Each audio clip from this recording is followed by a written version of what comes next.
Всевышний Аллах говорит: «О вы, которые уверовали, почему вы говорите то, чего не делаете сами? Как много вы говорите и сами тому противоречите. Много вы запрещаете того, чего сами придерживаетесь. Как много вы приказываете и сами не исполняете. Как много вы собираете того, чего не едите. Сколько раз вы откладываете покаяние день ото дня, год от года, а потом вам не дадут отсрочку.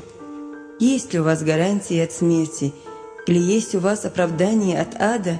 Или вы убеждены, что спасетесь раем? Разве существует между вами и милосердным соглашение о том, что Он будет милосерден к вам? Милость и дары испортили вас и сделали высокомерными, а надежды на долгую жизнь обманули вас. Вы не пользуетесь здоровьем и благополучием, ведь дни ваши сочтены, количество ваших дыханий рассчитано. Воспользуйтесь временем, пока оно находится в вашем распоряжении.